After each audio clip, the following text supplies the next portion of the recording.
Bom dia, pessoal. É, Hoje nós estamos mais uma vez aqui fazendo o nosso seminário de análise de situação de Israel-Hamas, um conflito que iniciou no dia 7 de outubro de 2023 e desde então tem apresentado inúmeras novidades, inúmeras questões. A cada dia que passa, as pessoas estão compreendendo mais sobre o assunto. E hoje, na manhã de hoje, nós temos a satisfação de contar com dois especialistas no assunto. Nós temos aqui o nosso professor Najat Kuri, que é um professor da Fundação Getúlio Vargas e também da Escola de Comando do Estado-Maior. O professor Najat Kuri vai falar sobre a questão do Irã, vai fazer um resumo histórico do Irã, ele vai falar também sobre a questão geopolítica atual, a sua influência no conflito e todas aquelas implicações que envolvem o Irã tangencialmente ou diretamente no conflito Israel-Hamas. Além do professor Najat Kuri, nós temos também o nosso professor Paulo Vicentini, que é um professor da Universidade Federal do Rio Grande do Sul e também professor da Escola de Comando do Estado-Maior do Exército. O professor Paulo Vicentini, ele vai falar sobre o Egito, toda a questão histórica e a questão geopolítica que envolve o Egito nesse conflito de Israel-Hamas. Então, hoje nós teremos uma abordagem interessante de dois países da região e como que se posicionam nesse conflito de Israel-Hamas. Tá ok? Então, é com muita satisfação que eu convido o professor Najat Kuri, da Fundação Getúlio Vargas, a iniciar sua apresentação. Professor, é uma honra contar com o senhor aqui, tanto com o senhor quanto com o professor Paulo Vicentini, e espero que ao final dessa manhã a gente tenha um entendimento melhor sobre o assunto após a apresentação tanto do senhor quanto do professor Paulo Vicentini. Bom dia, estou na tela, tudo certinho? Posso falar? Alô? Alô? Professor, o senhor pode fazer a apresentação agora. Eu já, ok. Então, está sendo apresentado. Estão vendo a apresentação? Estão me ouvindo, certo? Sim, Bom, sim, estamos tá. ouvindo e a apresentação também. Bom dia a todos. E é um prazer apresentar Irã, um dos mais antigos impérios, digamos, que existia na civilização e que influenciou toda a região e continua influenciando a região atualmente. Então, Irã, inicialmente, existia no Irã antigo uma religião chamada Zoroastrismo, que influenciou as religiões abraâmicas, que são o cristianismo, o judaísmo e o Islã, a última das religiões abraâmicas. Irã é um país multicultural, multirreligioso, existe uma comunidade. Professor, o Sim, senhor tem uma apresentação aí em PPT? É que sim, a gente tá. não está vendo aqui. Não está vendo? Então, Não. desculpe, tem que colocar. Deixa eu ver. Então, alguma coisa está errada nisso aqui. Stop share screen. Oh, agora está entrando? Agora entrou, professor. Agora entrou. Ok. Então, vou iniciar. Irã é um país importante, grande na região. Ele tem uma área tamanho de Amazonas, mais ou menos. Ele tem 85 milhões de habitantes. Então, ele tem uma presença muito importante na região do Oriente Médio, ou do regente do Oeste da Ásia, como é chamado hoje pelos chineses. Tem uma reserva petrolífera de 154 bilhões de barris, é muito importante, ele fica atrás da Arábia Saudita, e uma reserva de gás gigantesca, digamos, a segunda mundial. Um PIB, digamos, do tamanho de São Paulo, 450 bilhões. Ele fala farsi, mas escreve em caligrafia árabe, e o país abrange várias culturas, várias etnias. Então, no Irã se fala turcomeno, fala farsi, fala árabe, fala outras línguas também mais exóticas ou mais extintas. Tem vários povos, baluches, curdos, armênios. Então, um país multicultural, multirreligioso. No Irã se pratica todas as religiões, pratica judaísmo, cristianismo Islã xiita e também zoroastrismo, que existia antes dessas religiões, que influenciou essas religiões que vieram depois. E aqui a gente vê que são várias etnias que moram no Irã, vários povos, inclusive os persas, né? Mas não são a maioria persa. Então, aqui tem os turcomenos, tem os baluches, tem os arabistão. Então, é um país realmente muito interessante a gente estudar e aprender. Irã xiita, ele foi, vou fazer um voo histórico, o Irã xiita, como a gente conhece hoje, sabe que o Islã tem sunita e xiita, os sunitas são os na Arábia Saudita, os xiitas estão principalmente no Irã. O Irã xiita, ele foi criado no século XV por Ismail Shah, ele queria distinguir a religião, separar do o Império Otomano, então criou o Irã como um bastião xiita, onde ele expulsou os sunitas e fez com que o Irã seja como está hoje. A base do Irã atual ela começou no século XV. E ele usou um grupo chamado Hezbollah, isso é um detalhe pequeno, que eram os milícias xiitas daquela época que ajudaram o Shah a expandir o xiismo na região. E hoje em dia, Irã usa muito de milícias nos países vizinhos, como o Iraque, como o Líbano, Hezbollah, como Hashd al-Shaabi e Hamas também em Israel. Então, essa cultura de usar milícias já não é nova, é uma coisa antiga, né? Então, o Irã moderno começou no início do século XX. O Irã foi descoberto o petróleo em 1905, era um dos primeiros países a descobrir o petróleo, era muito importante para os ingleses, ficou assim até 1950. Em 1925 a 1979, praticamente, houve uma dinastia chamada Pahlavi, começou com o pai do Mohammad Reza Pahlavi, que os dois tentaram modernizar Irã muito rapidamente. Então, eles queriam desvincular Irã da parte religiosa, da parte atrasada, agrícola, comercial, para desenvolver uns países, aquele país. E impuseram introduziram que as mulheres não podiam usar roupa islâmica, que as crianças nas escolas têm que usar roupa ocidental, introduziram uma industrialização do país, o voto também, que não agradou a duas classes importantes naquela região, que são os religiosos, né, xiitas religiosos, os comerciantes tradicionais.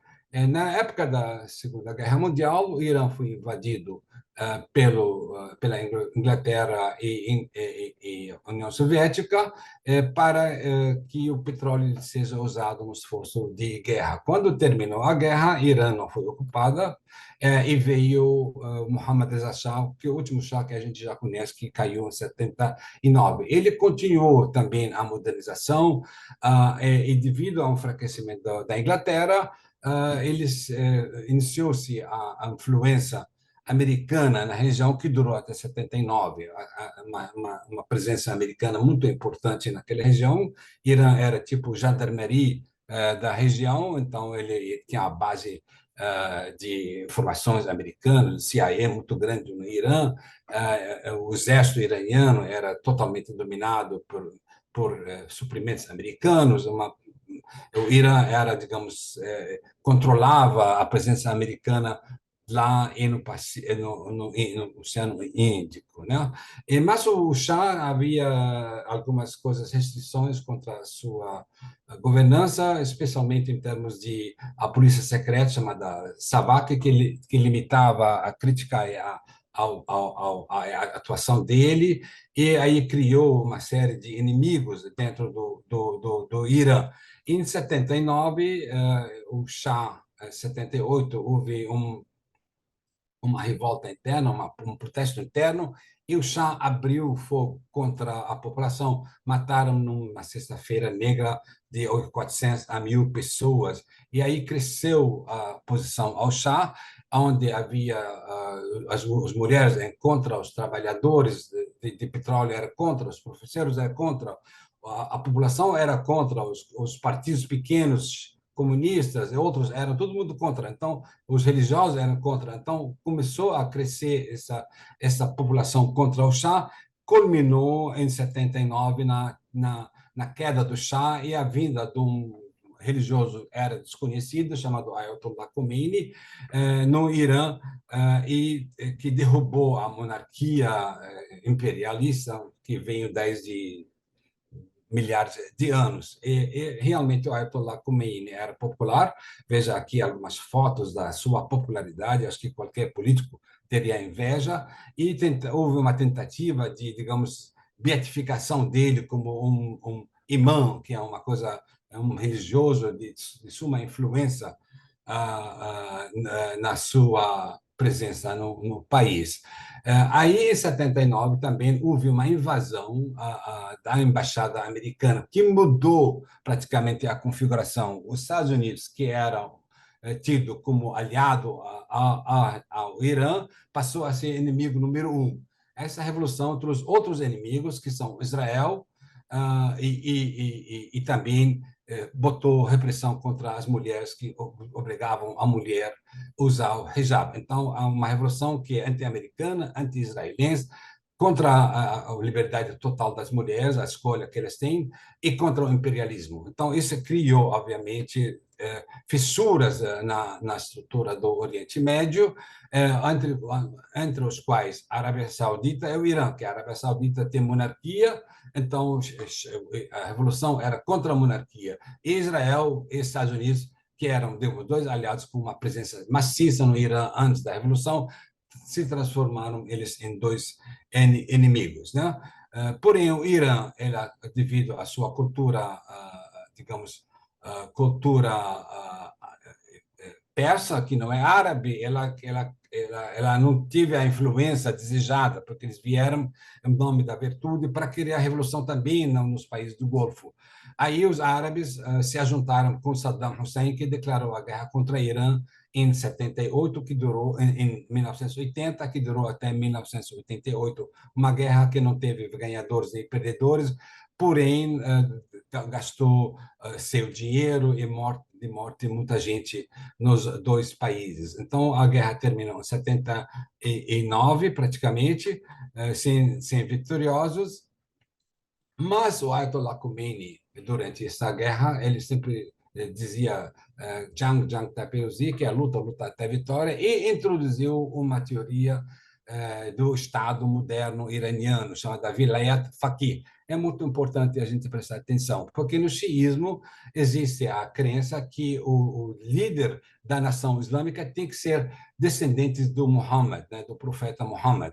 Então, tem que ser de sanguíneo, da sua descendência. Como não havia mais nenhum líder religioso iraniano do descendente de Muhammad, o Ayatollah Khomeini declarou que, na ausência de um descendente de Muhammad, então, um religioso, um faqih, um conhecer do Islã, ele pode lidar à nação islâmica. E quem era essa pessoa? Era o próprio Ayatollah Khomeini. Então, Khomeini declarou-se ele seria a pessoa que tem a autoridade islâmica para lidar com a nação islâmica, não do Irã. Nós bem, nação islâmica, estamos falando de 2 bilhões de muçulmanos, incluindo os sunitas, que são a maioria que tem uma base na Arábia Saudita como um centro de referência religioso. Então, já se declarou uma inimizade estrutural entre a Irã e a Arábia Saudita, além da inimizade com os Estados Unidos. Então, o Irã ficou cercado por inimigos, inclusive naquela época da União Soviética, que a União Soviética é contra a religião. Então, Irã quando chegou ao poder, era cercado por inimigos em todos os lados, no norte, sul. A União Soviética invadiu Afeganistão, Iraque invadiu Irã, então era cercado por inimigos. E criou-se um Estado híbrido. Então, a gente não tem, chamada República Islâmica, que não tem nada de república, e de um Islã totalmente diferente dos outros islãs tradicionais. Então, onde o Irã é um país que tem um governo, chefe do Estado e chefe do governo. O chefe do governo é o presidente da República, ele é eleito, né? Hoje, atualmente, é conservador, tradicionalmente era moderado e é um legislativo conservador. Hoje em dia, os dois, os legislativos e o executivo são conservadores. Então, para o presidente da República, ele é responsável pelo dia a dia, pelo ministério, pela inflação, pelo emprego, uma série de coisas. Não se envolve com a parte externa. Veja bem, quem é responsável pela política externa é o Ayatollah Khomeini, que é uma espécie de um imperador. Então, nós temos um presidente da República, um imperador, que tem algumas funções importantes, entre as quais ele lida o exército. Então, qualquer declaração de guerra tem que partir do Ayatollah Khomeini, do líder supremo, não do presidente da República, que não tem ingerência sobre o exército, que é o Artax, que não se envolve na área externa do país. O Artax é responsável pelo zelo das fronteiras. Quem atua na parte externa são os guardas revolucionários ligados ao Ayatollah Khomeini. Então, o Irã tem dois tipos de exército, um interno e um externo. Os dois são subordinados ao Ayatollah Khomeini, né? Então, o Irã, durante esse período, ele desenvolveu uma indústria nuclear rica, né? Porque eles têm urânio, podem enriquecer, desenvolver e tudo mais, que causou, digamos, uma preocupação do Ocidente e que impôs algumas sanções para limitar a atuação desse desenvolvimento nuclear. Irã, hoje em dia, chegou a alcançar um grau de purificação de 60 graus, mais ou menos, ele está intermediário, está no limite de ser, que pode ser usado por fins militares. Até 20% de purificação tem utilização de fins pacíficos, como medicina, energia elétrica e tudo mais. A partir daí, para acima, quando chegar ao limite de 90% de purificação, o Irã pode ter o acesso a uma bomba atômica, especialmente eles têm mísseis balísticos. Então, causou uma preocupação do Ocidente, que impuseram várias sanções diretas ou indiretas. O Irã vive sob sanções desde 1971, praticamente, às vezes mais intensas, às vezes menos intensas, né? Mas o Irã conseguiu, em 2015, através de contatos com os Estados Unidos, como naquela época Obama, incluiu o Irã, trouxe o Irã de volta ao mapa mundial e fizeram um acordo nuclear que durou muito pouco tempo, 2 anos praticamente, quando veio Trump, ele rasgou esse acordo. O Trump veio e praticamente ele aboliu esse acordo e Irã voltou às sanções. Um dos grandes inimigos desse acordo é Israel e a Arábia Saudita. Na época, o Israel Netanyahu, atual primeiro-ministro, foi no Congresso americano para denunciar esse acordo. E até hoje é um inimigo muito forte contra o Irã e tenta aniquilar qualquer programa nuclear, mesmo sendo pacífico, no Irã. Outro inimigo era a Arábia Saudita, que viu, digamos, um fortalecimento do mundo contra um inimigo tradicional. Então, esses dois influenciaram a saída do Trump do acordo nuclear em 2018. Então, o Irã voltou a ser sancionado e de lá para cá está tendo várias tentativas, especialmente com Biden, para voltar a esse acordo. Então, os novos atores estão tentando, sem êxito praticamente, sendo o novo ministro das Relações Exteriores, o novo presidente americano, o novo secretário no Irã, mas ainda não tivemos uma conclusão e com a atual situação do Oriente Médio também está muito afastado e devido também a que qualquer acordo novo é acordo presidencial, quer dizer, qualquer presidente americano pode fazer e pode denunciar. Então, se o Biden não se eleger novamente, então o acordo atual não teria feito nenhum, porque vai usar alguns meses, depois vai ser denunciado. Então, a meu modo de ver, acredito que estão esperando o resultado da eleição americana para ver se eles renovam esse acordo ou fazem um novo acordo, porque senão, se mudar os republicanos, os democratas para republicanos, o novo presidente ia denunciar igual ao Trump. Então, é um passo de espera. Vamos esperar o que vai acontecer nas eleições americanas. no futuro. Aqui tem uns por escrito, pode ser distribuído para vocês pela SM. A outra coisa, o Irã desenvolveu um programa de mísseis balísticos de defesa muito importante e drones. Então, ele tem uns mísseis que chegam a 2.000, 3.000 quilômetros de alcance. Quer dizer, eles podem alcançar Israel e alguma parte sul da Europa, Turquia e tudo mais. Então, criou preocupação muito grande, especialmente se o Irã puder colocar uma ogiva nuclear em cima desses mísseis. Então, aí realmente vai criar uma potência nuclear no Oriente Médio que não é desejada para ninguém. E também desenvolveram um programa de drones que até fornecem para a Rússia, então um programa de drone barato e que funciona praticamente eficiente. Aí passou o tempo, chegou uma nova administração no Irã e que começou a olhar para o leste. Então, que era, digamos, o olhar para o oeste, Europa, Estados Unidos, para fazer sua política. Hoje passou para leste, que é liderado hoje pela China. Então, o Irã, ela prometeu, fez acordo de 25 anos com a China recentemente, que deu à China também uma presença militar no solo iraniano, né?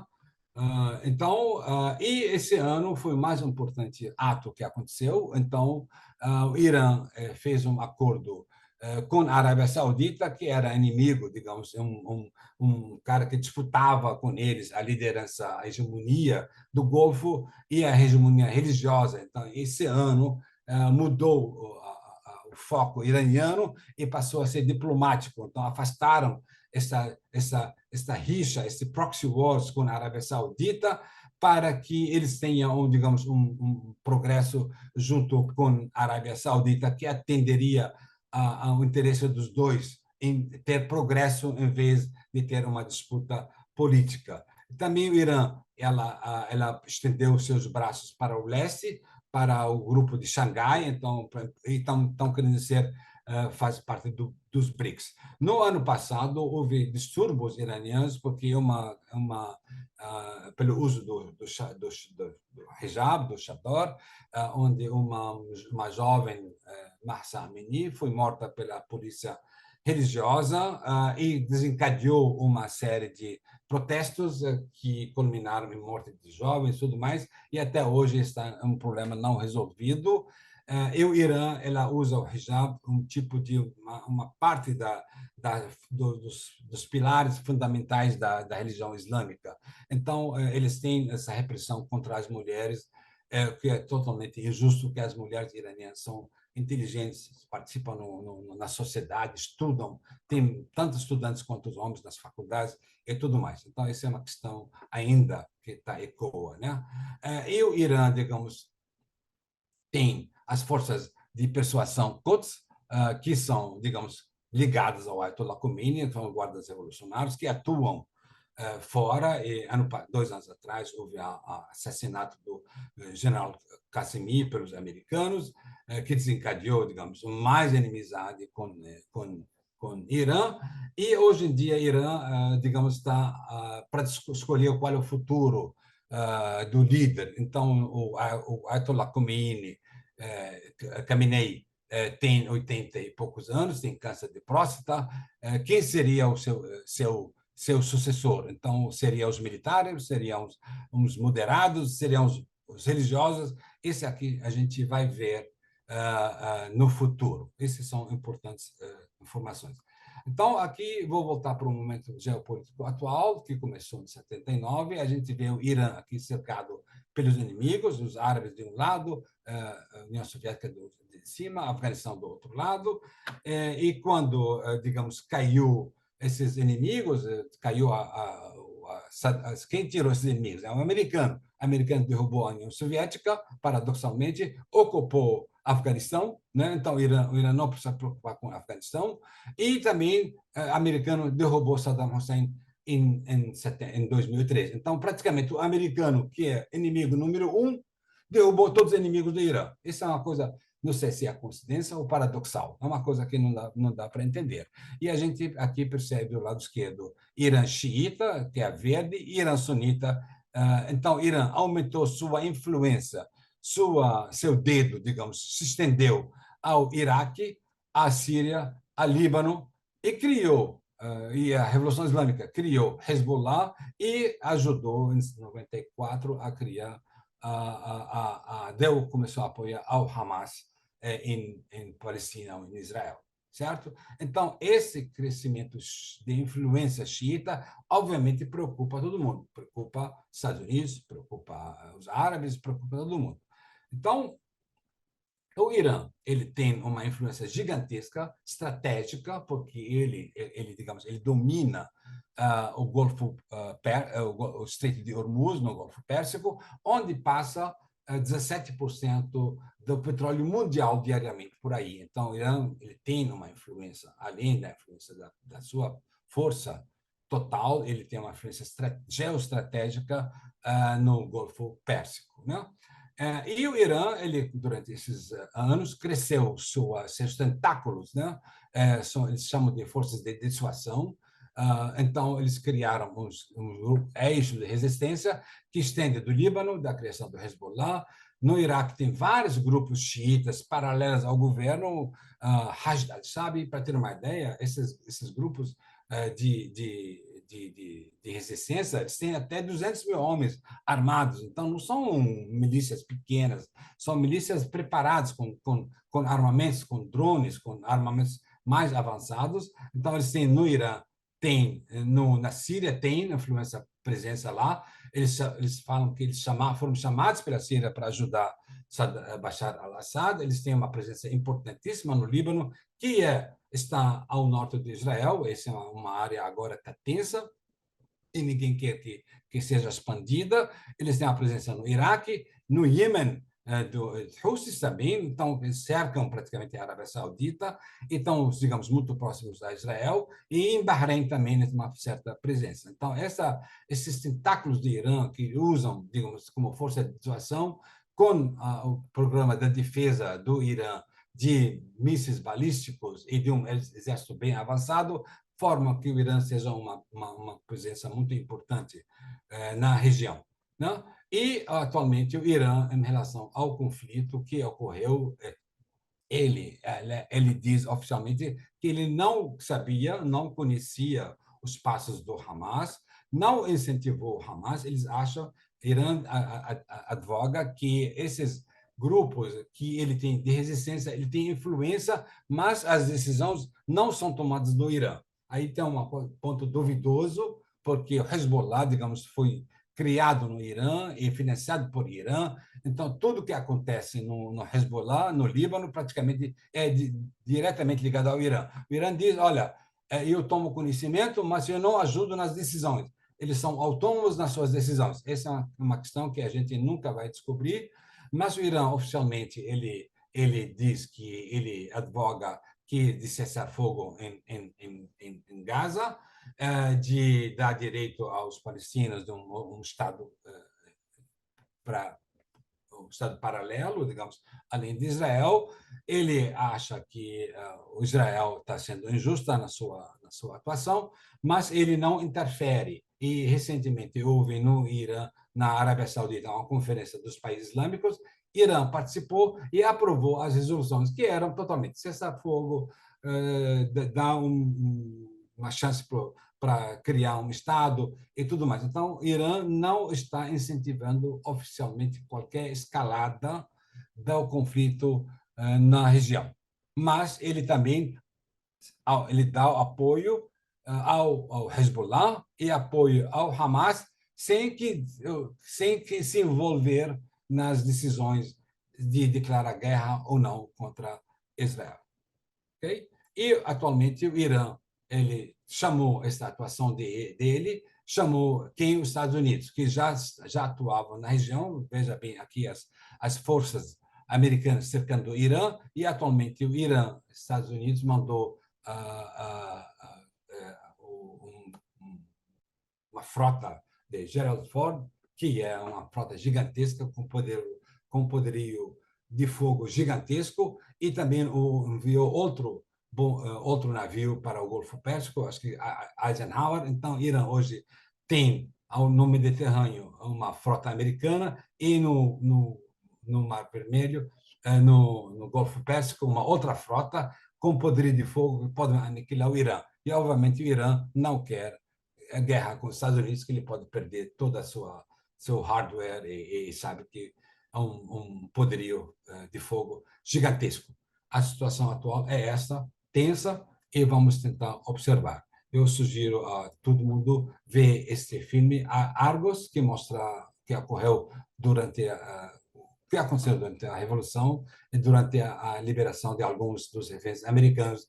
E aqui tem outras recomendações para serem vistos. Obrigado.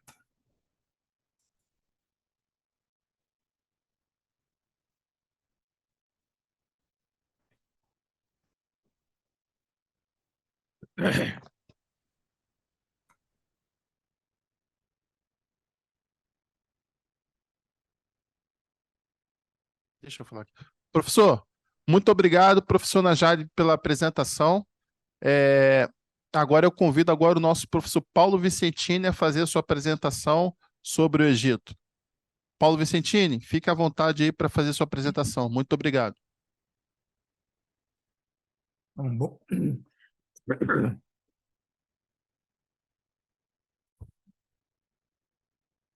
bom dia a todos. Queria agradecer o convite para participar do evento, cumprimentar o professor Nejad, que realmente é o nosso grande especialista sobre o Irã, tá? Cumprimentar o coronel Anselmo, que está na coordenação dos trabalhos, né, que organizou o evento, e é o nosso as da informática, o Barros, que sempre consegue fazer tudo funcionar. Tá? Eu não tenho uma apresentação de PowerPoint, tá? Porque a minha visão aqui sobre o Egito ela vai ser mais analítica do que informativa, né? Um pouco diferente da exposição do professor Najat. E o Egito ele está um país importante, ele tem 1 milhão de quilômetros quadrados e tem uma população que já foi, há 20 e poucos anos atrás, era igual à do Irã, porém ela continua crescendo muito. Hoje o Egito tem 110 milhões de habitantes. Né? Só a título de comparação, Israel ao lado tem 9 milhões e meio, né? Mais 5 milhões de palestinos. Né? Eu creio que todos têm uma visão clara, né? Vamos dizer, da situação, da posição geográfica do Egito, né? Aquele território que é predominantemente africano, né? E que do outro lado do canal de Suez, a leste, tem a Península do Sinai, né? Que faz parte da Ásia, tecnicamente.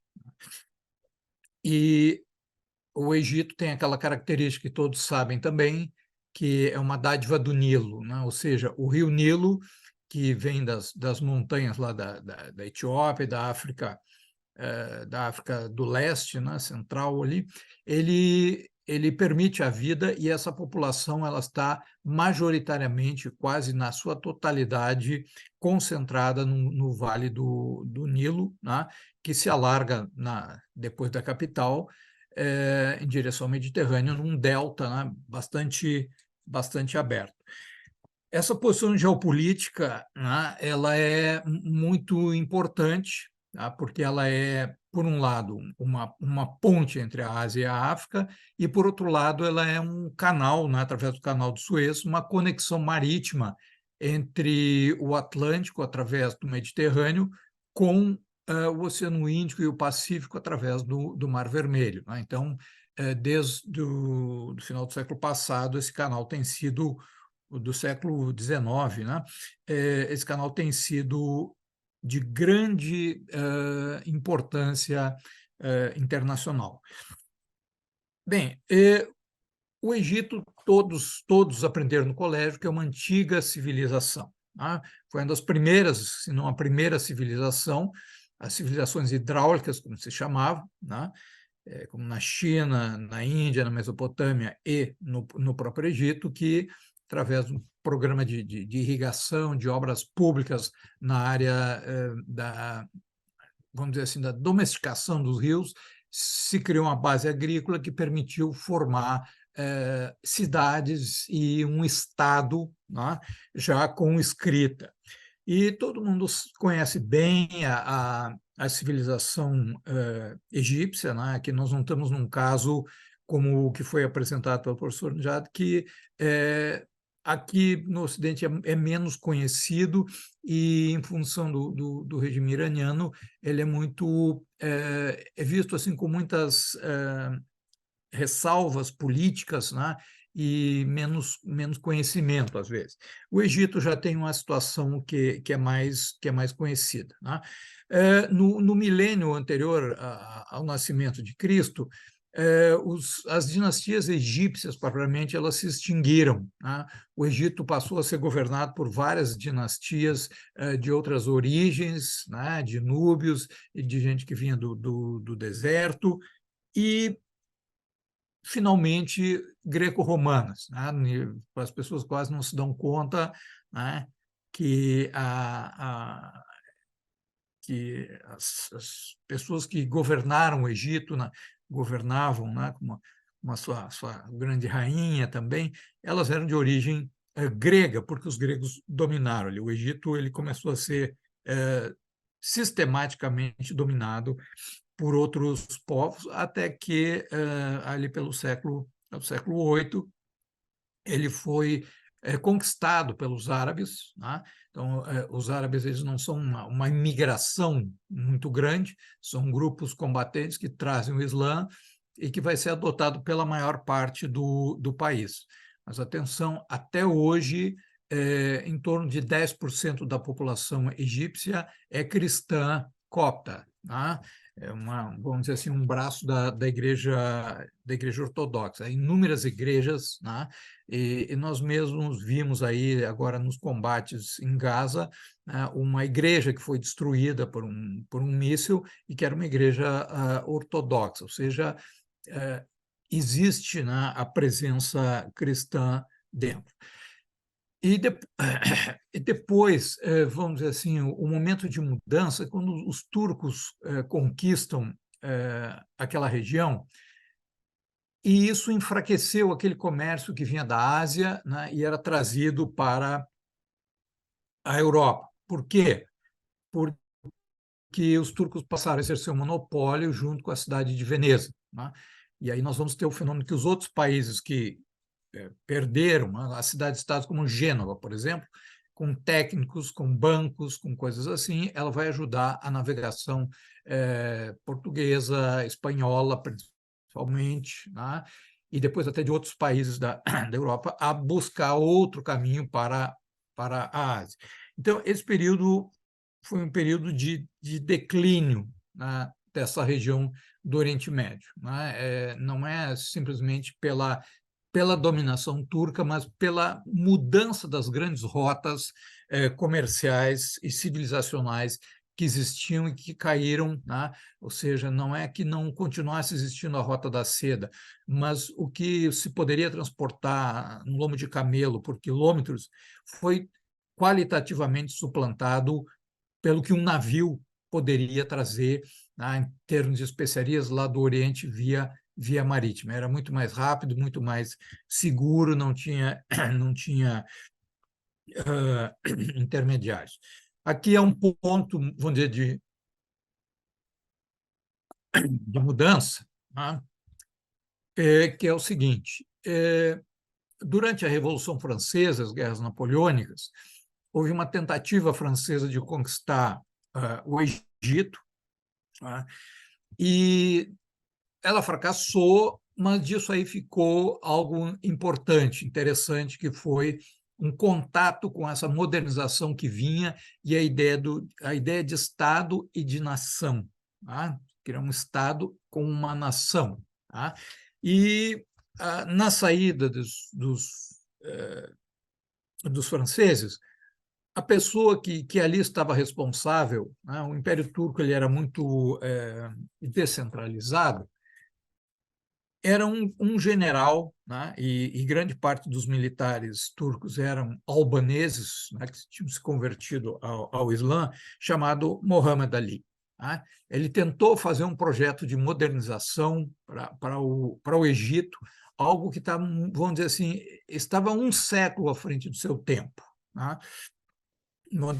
Uma modernização bastante forte em todas as áreas, né? Principalmente na área econômica, na área militar, na área social, na área política, né?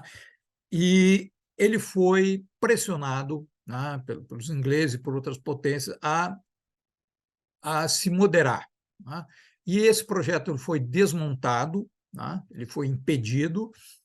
Em troca, o Mohamed Ali pôde fazer como se diz, continuar no governo ali, né? Construindo uma dinastia, né? Que foi derrubada só em 1952, tá? Então, ou seja, aqueles reis eles eram de uma família albanesa. E a história, não tem tempo aqui para contar, a história da presença inglesa ali, ela é uma história múltipla e complexa. Os ingleses foram se envolvendo gradativamente, às vezes de forma indireta, né? Como, por exemplo, na questão do Canal de Suez, a iniciativa francesa junto com os egípcios, e que os ingleses se apossaram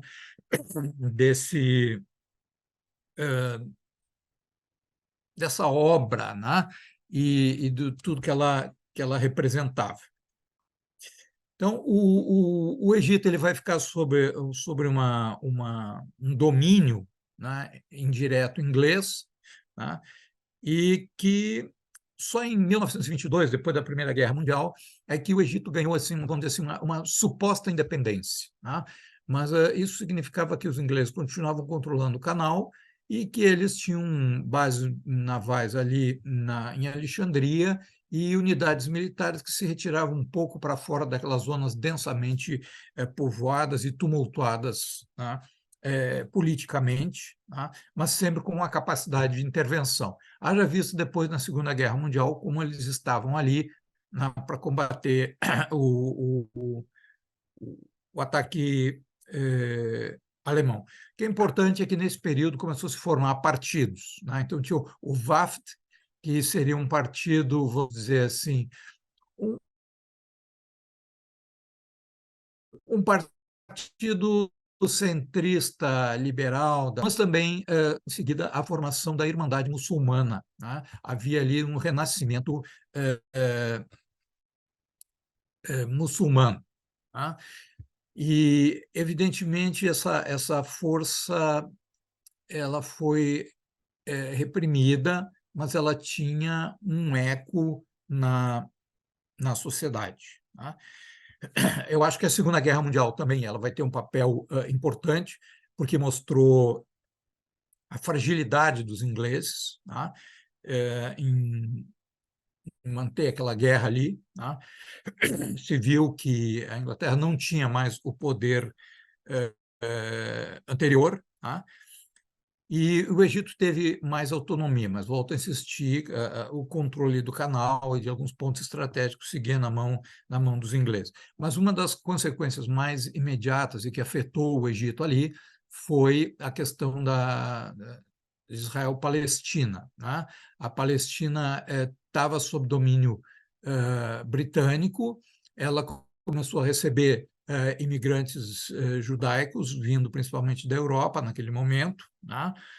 E ali, com a criação do Estado de Israel, eclodiu um conflito, uma guerra, e que o Egito se envolveu, né, em 1948. Essa guerra ela foi um marco. Tá? E aqui nós vamos botar uma outra instituição que vai ser chave na história do Egito moderno, o Exército. Tá? O que ficou claro nessa guerra é que foi uma derrota humilhante. Tá? Os israelenses eles tinham uma força muito menor, tá? Mas eram pessoas que vinham da Europa muito bem preparadas, tá? Tinham uma ideologia, tá, de construção de Estado, tinha vamos dizer assim, uma força, tá, política, de um projeto político, tá? E, claro, tiveram seus apoios, inclusive a União Soviética foi decisiva nesse momento, porque enviou, através da Tchecoslováquia, armamento moderno para os israelenses, que eles viam como um projeto, entre aspas, de esquerda, né, que seria um contraponto à presença imperial britânica na região, né, que também estava presente em outros países ali que chegavam na fronteira da União Soviética. Isso mostrou que o exército ele era totalmente mal preparado, camponeses com um péssimo treinamento, muitos deles analfabetos, faltando dentes, oficiais corruptos, né, uma estrutura de corrupção no exército que era espelho da corrupção que existia na sociedade. E um grupo, né, depois dessa derrota, e sempre se costuma, eu gosto muito de dizer isso, que uma vitória é boa, mas uma derrota, às vezes, nos faz repensar tudo e nos transformarmos qualitativamente para alguma coisa superior. Então, se formou um grupo chamado de Oficiais Livres, com o general Naguib e o coronel Nasser como grandes expoentes desse grupo secreto, né, dentro do Exército, que, em 52, acabou derrubando o rei Farouk, né? Na época, ali se dizia que o rei Farouk só não tinha vendido as pirâmides porque, na época, do ponto de vista logístico, não tinha como transportar, senão ele teria vendido, né? Então, foi algo assim que praticamente não teve nenhuma base de resistência, dado o sistema corrupto e atrasado do país. Um ano depois, o Nasser se torna o cabeça, né, desse projeto de mudança, né, e que vai criar um regime republicano laico, né, ou seja, a religião não tem papel nisso aí. Então, vocês veem a imagem do presidente egípcio, um homem com um traje ocidental, gravata, moderno, tá? E então um regime totalmente laico, ele vai combater a Irmandade muçulmana, e uma das primeiras coisas que ele vai fazer é algo que tinha que ser feito para os camponeses, que era uma reforma agrária, né? Um país com tão pouca terra, e essa terra concentrada nas mãos de um grupo pequeno de grandes proprietários, tá? Foi um passo importante para angariar uma base para o novo regime que surgiu. E um dos projetos que existia era de construir uma grande represa no Nilo, né, para permitir a ampliação da irrigação e geração de energia elétrica para o país. Vale lembrar que é um país árabe, né, ou arabizado, eu diria, que não tem ou não tinha, na época, nenhum petróleo. Tá? Então, ele era muito densamente povoado. Tá? Então, como financiar essa obra? O financiamento só poderia vir de recursos que fossem extraídos do Canal de Suez. Houve tentativa do governo Nasser de conseguir apoio ocidental, financiamentos, etc., e ele não conseguiu. Né? Ele não conseguiu nada disso. Então, em 56, ele vai realizar a nacionalização e estatização do Canal de Suez, né? E no qual ele faz um discurso, né? E é um autor muito importante, esse Oriente Médio, se chama Georges Corme, né? É um libanês francesado, acho que ele vive na França até, mas ele é um grande especialista e ele conta, né, nesse discurso que, vejam bem, não é só o discurso de uma multidão que estava na frente, mas o analfabetismo era muito grande e todo mundo escutava o rádio. Tá? Todo mundo escutava rádio. Então, quando ele foi fazer esse discurso ele foi ouvido do Marrocos ao Iraque. Tá? Ou seja, todos captavam isso aí. Vai ser, naquela época, esses grandes discursos eles eram transmitidos assim, e eles chegavam diretamente às populações mais humildes, vamos dizer assim. Tá? E nesse discurso, ele chega e fala, né? Tá aquela massa de gente ali, né? sempre uma gente que passou séculos e séculos oprimida, de cabeça baixa, e ele diz, então, e hoje nacionalizamos o canal de Suez. E aí ele sorri, ele dá um sorriso, e não existia na memória coletiva, histórica desse povo, nunca ter visto um líder chegar na frente do povo e falar e sorrir. Então, a reação da multidão foi curiosa. Eles se olharam uns aos outros e todos riram e se abraçaram. Foi como uma espécie de renascimento. Tá? Só que esse ato de nacionalizar o canal levou a uma reação imediata, né, da Inglaterra, tinha os seus interesses econômicos, de Israel e da França, porque a França ela estava enfrentando a guerra da Argélia, né, e os guerrilheiros argelinos eles tinham um santuário ali no Egito, né, para se preparar e lutar lá. E essa intervenção que realmente tomou parte do canal e os israelenses tomaram a Península do Sinai, ela foi condenada imediatamente pela ONU e pelo seu Conselho de Segurança, e o Egito, perdão, a União Soviética e os Estados Unidos, tá, de comum acordo, exigiram a retirada imediata dessas forças que foram para ali. Então, isso aí acabou virando, embora o exército egípcio não tivesse tido força nenhuma, acabou numa vitória política imensa para o Nasser.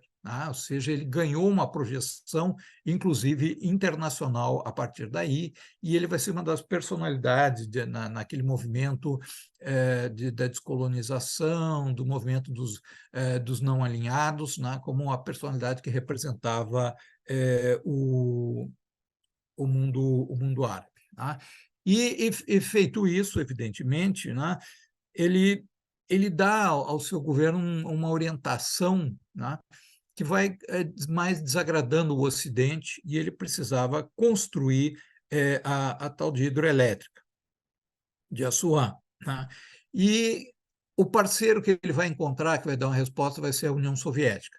O Khrushchev estava saindo daquela coisa do socialismo no seu país, da época do Stalin, e ele via nessas forças nacionalistas uma possibilidade de mudar um pouco o sistema internacional e de atenuar a Guerra Fria, que ela não fosse tão assimétrica, né, em prejuízo da União Soviética. Tá? Haja vista que a maioria do sistema mundial, a maioria dos países da ONU, a maioria da economia mundial era ligado, então, aos Estados Unidos.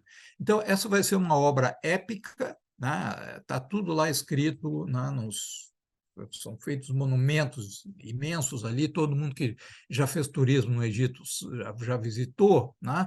Ela está escrito em árabe, está escrito em russo e está escrito em inglês para que os outros possam entender. Né? Então, foi uma obra realmente faraônica, né? Que exigiu, inclusive, o deslocamento de alguns monumentos arqueológicos que tiveram que ser tirados da margem e colocados num lugar mais alto para não ser destruído. E aí vem uma coisa importante. Que tipo de regime era esse nasserismo? Tá? O nasserismo ele era uma espécie de populismo, vamos dizer assim. Tá? Ele tinha uma visão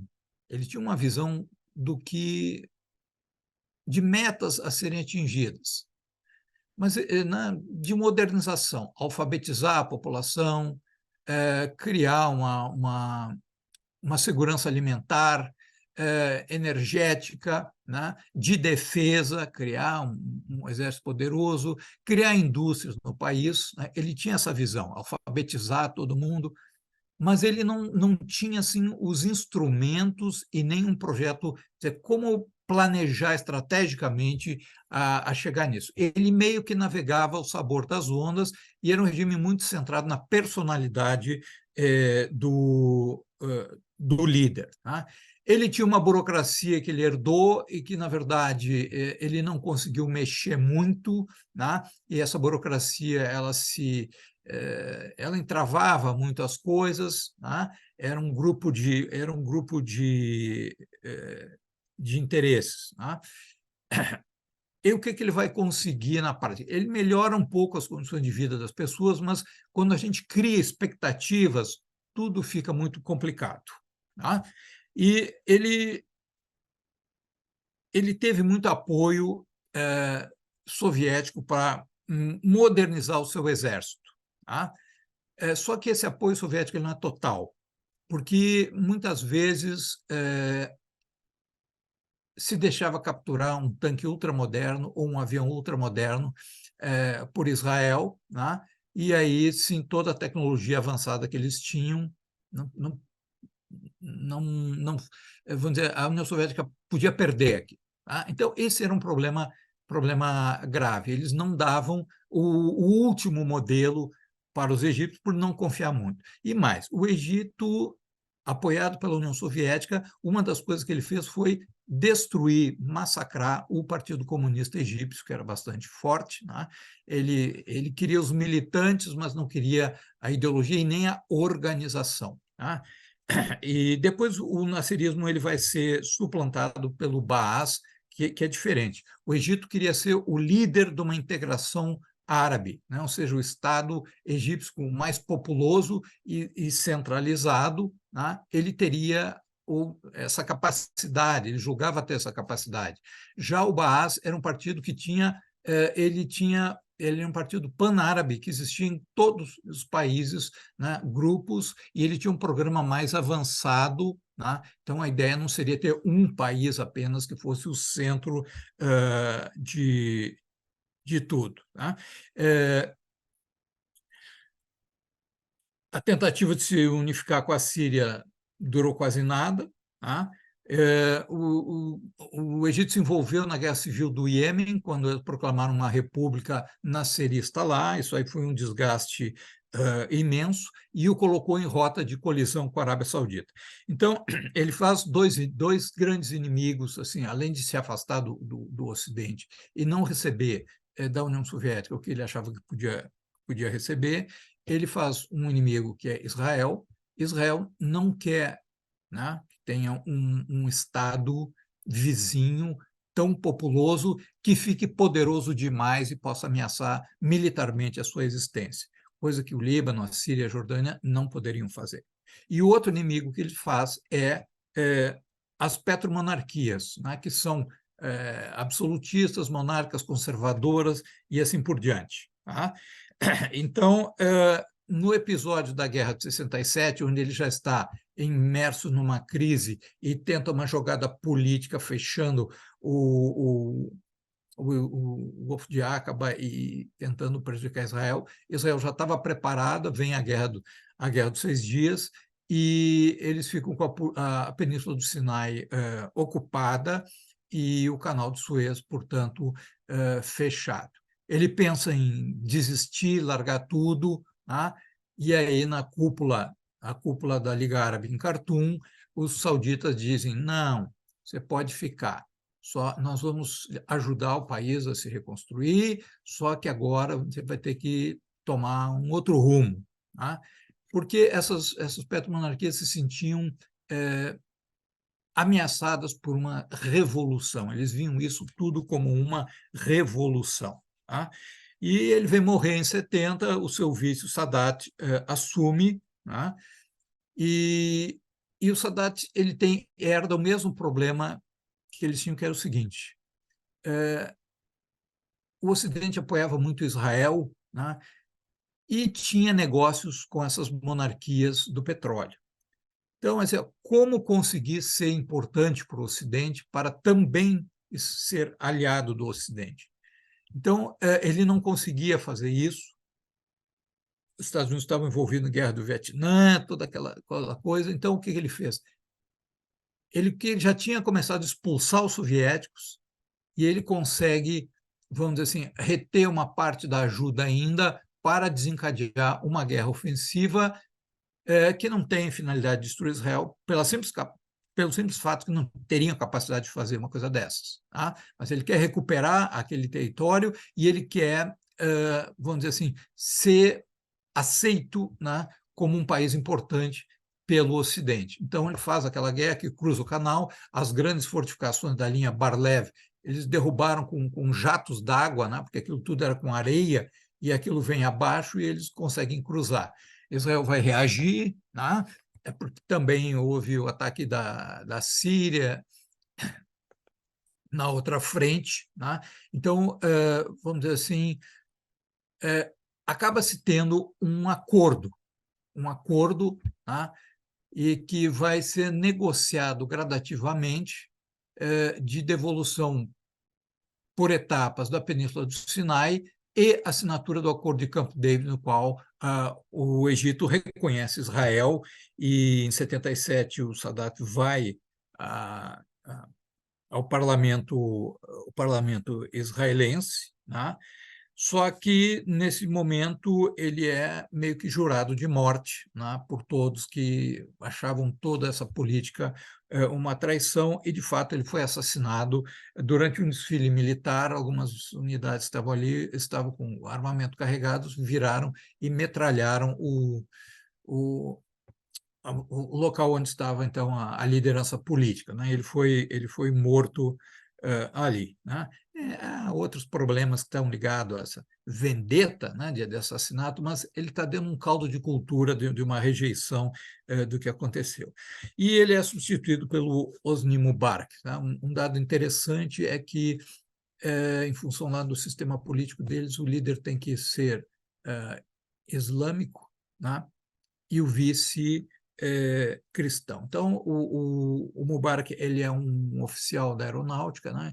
Então ele adota a religião para ser presidente, né? E ele vai continuar com uma política de abertura, né? Porque o Egito não suportava, não tinha como suportar essas guerras com Israel do ponto de vista econômico, né? O seu governo sofre atentados, muitas vezes eram metralhados turistas, né? Então, naqueles locais, hoje dependia muito do turismo, e várias vezes houve atentados contra turistas estrangeiros, principalmente, né? Além de autoridades, e quase sempre por trás estava, né, grupos ligados ou influenciados pela Irmandade muçulmana. É interessante também notar o seguinte, que aquele regime modernizador ele foi se transformando num regime nacional, mais nacionalista, né?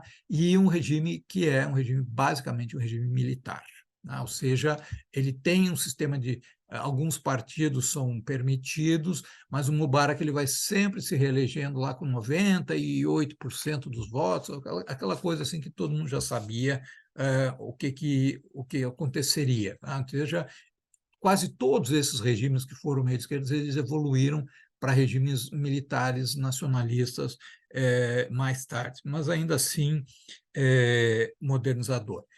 Durante a guerra do Kuwait, né, o Iraque invadiu o Kuwait, o Mubarak apoiou o Ocidente, inclusive mandou tropas egípcias para lá, para atacar o Saddam, né, e recuperar o Kuwait, e com isso ele teve 50% da dívida externa do país perdoada. Né? Teve aumento da ajuda militar e assim por diante. Tá?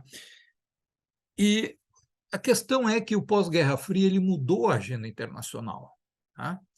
Então, vamos dizer assim, os Estados Unidos, na verdade, hoje se discute se ele ganhou realmente a Guerra Fria ou se foi, vamos dizer assim, um colapso interno da União Soviética que não pôde se manter, né, e que levaram a uma mudança de agenda. Quer dizer, os Estados Unidos não teriam mais um interesse tão grande na região, haja visto que os principais adversários haviam sido neutralizados, o Egito tinha mudado de lado, o Saddam ficou sob embargo sem força nenhuma, né? E a própria Síria negociou alguma forma de aproximação e de equilíbrio com o Ocidente. Né? Então, vamos dizer assim que, com o passar do tempo, Israel já tinha condições perfeitas de se defender sozinho. E, com o passar do tempo, efetivamente, o comércio e a ajuda, inclusive militar, ela foi declinando. Tá?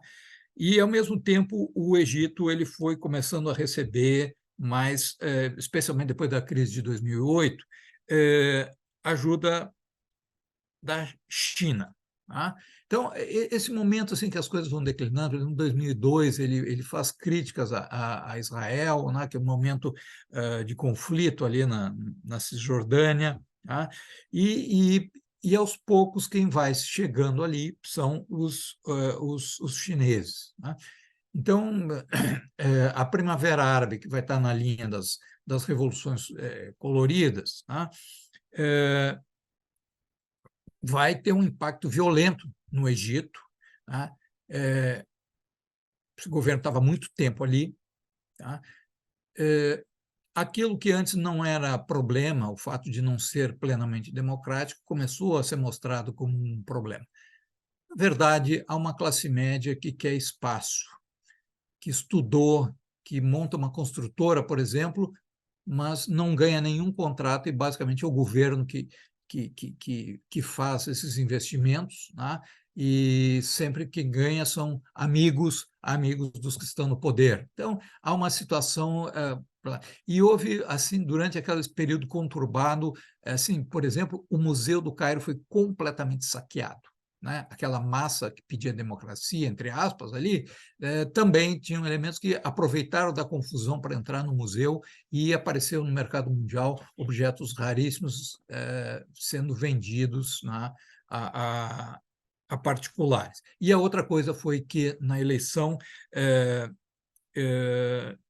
seguinte, né, é eleito Morsi, que era da Irmandade Muçulmana, e a Irmandade Muçulmana ela foi influenciadora, vamos dizer assim, ideológica da criação do Hamas. Tá? Então, o seu governo ele vai ser um governo que pregava muito o fortalecimento da questão islâmica e tal, e trouxe muito desconforto na sociedade e muitos conflitos.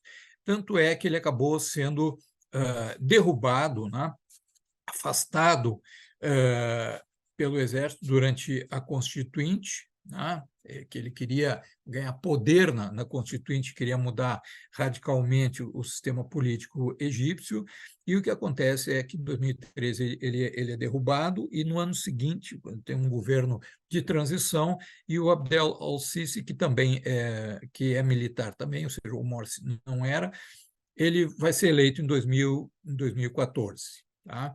E ele lança um programa que chega assim, chama-se Visão 2030. O que ele propunha para o Egito até 2030. E, obviamente, que isso aí, com as mudanças constitucionais, está condicionado à permanência dele no poder até 2030, legalmente. Né? Claro, com novas eleições.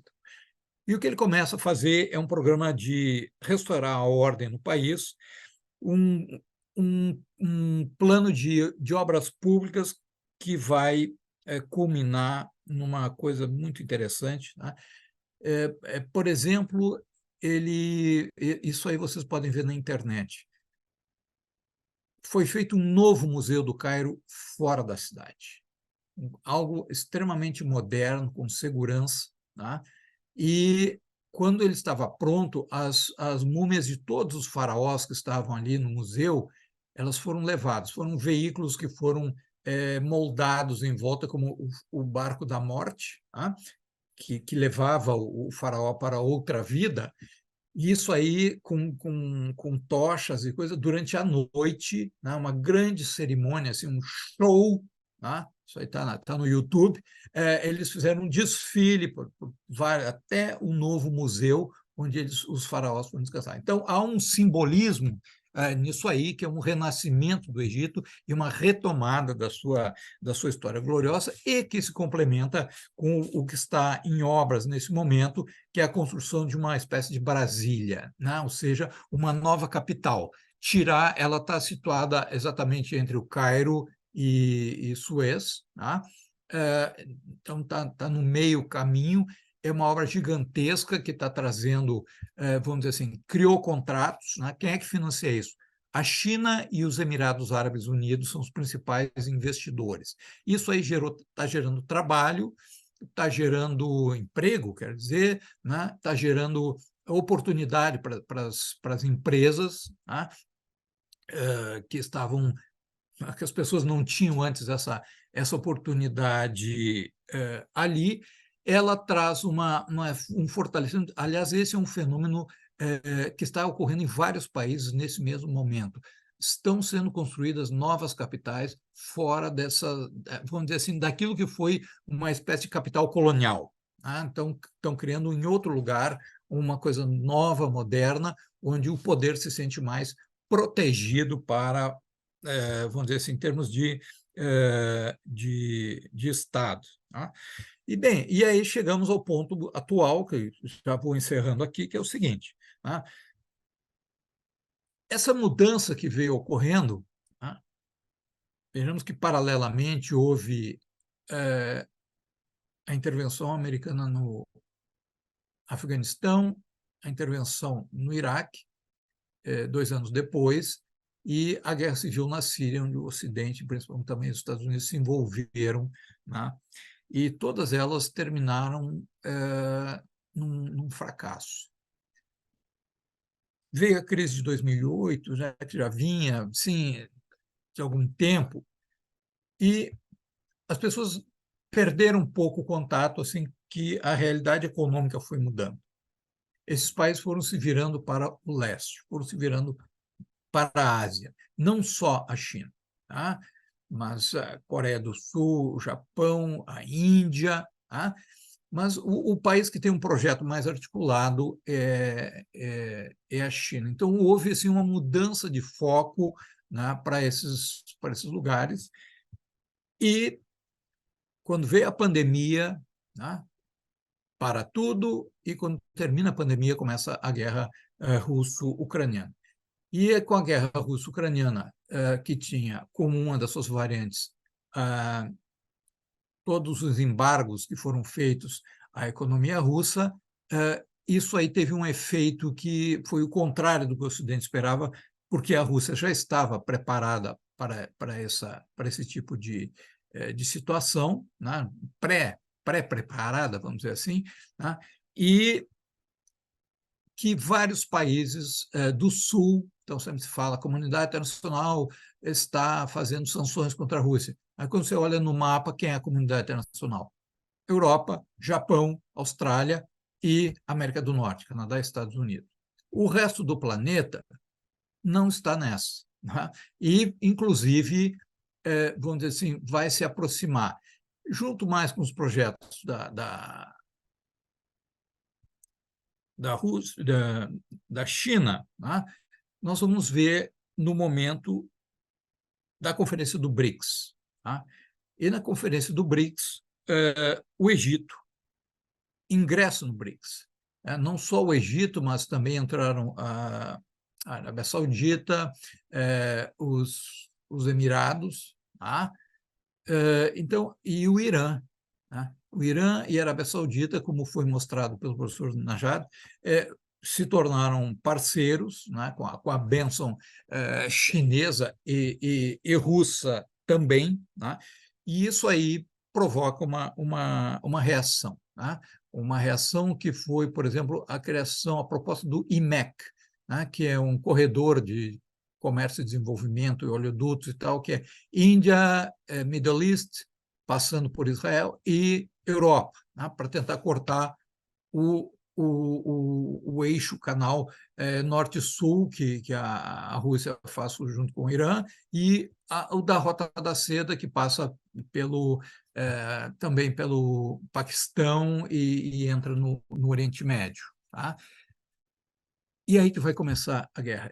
Infelizmente, eu diria assim que eu vi, né, todas as reflexões que têm sido feitas na academia, no jornalismo, nas instituições, uma análise que não explora quais seriam as reais motivações desse conflito. Tá? Ele não é só uma continuação dos outros conflitos anteriores, tá? Tudo bem, existe um barril de pólvora, mas assim, pergunta que um analista estratégico deve fazer: por que aqui e agora? Tá? Quem atirou a primeira pedra, mas a quem que interessa esse conflito? E, sinceramente, eu não vi muitas reflexões sobre isso. E chama atenção para algumas coisas, como, né,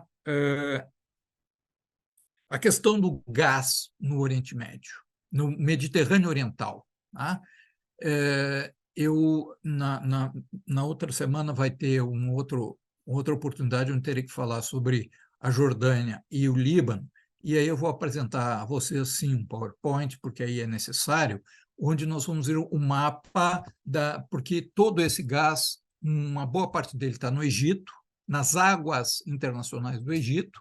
Até a faixa de Gaza, ela tem um local ali que tem uma bacia de gás, uma parte com Israel, uma parte com o Líbano, e aí há um conflito entre o Líbano e Israel sobre a projeção, né, oceânica, né, da fronteira marítima ali dentro, né, mais a Turquia, mais o Chipre. Então, ali se criou uma coisa muito tensa, né, e que permitiria a Israel ter um papel de exportador de gás para a Europa, né? E tudo isso aí diminuiria a dependência com relação à Rússia. Então, lamentavelmente, esses são fatores que não têm sido levados em conta para a análise, né? Me choca um pouco isso, como isso foi ignorado. Uma última coisa assim, o presidente do Egito também mencionou a necessidade de controle de natalidade. Ele diz assim, não vai haver progresso se nós continuarmos com na taxa de crescimento demográfico alta dessa maneira. Ou seja, um projeto ali bastante ousado e modernizador. Então, última frase, qual é o problema? É o problema de Gaza para o Egito. É enorme. Tá? Aquela população que está ali, veja que eles não querem saber dessa população. Tá? Todo mundo fala que existe uma solidariedade árabe com os palestinos. Não é bem assim. Talvez haja na rua, né? Talvez as pessoas na rua tenham alguma solidariedade. Mas o problema é que o Hamas, né, essa população, boa parte dela enquadrada pelo Hamas, é vista com muito maus olhos pelo Egito. Né? É visto como algo que pode contribuir para uma tentativa de renascimento de movimentos islâmicos no Egito, coisa que o Egito não quer. Tá? Então, o quadro é esse e explica a atitude do Egito, que é uma atitude bastante firme, né, de não receber essas pessoas e dizer assim, olha, agora não pode pegar e jogar essa população para nós aqui, porque nós somos já um país muito povoado e mais, nós não queremos essa visão política dentro do nosso país. Muito obrigado.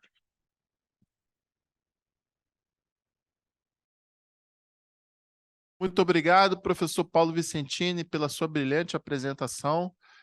No meu relógio aqui são 11h18. A gente pode fazer um intervalo até 11h30, né, que é o período que a gente tem para beber uma água, ir para o banheiro, esticar as pernas.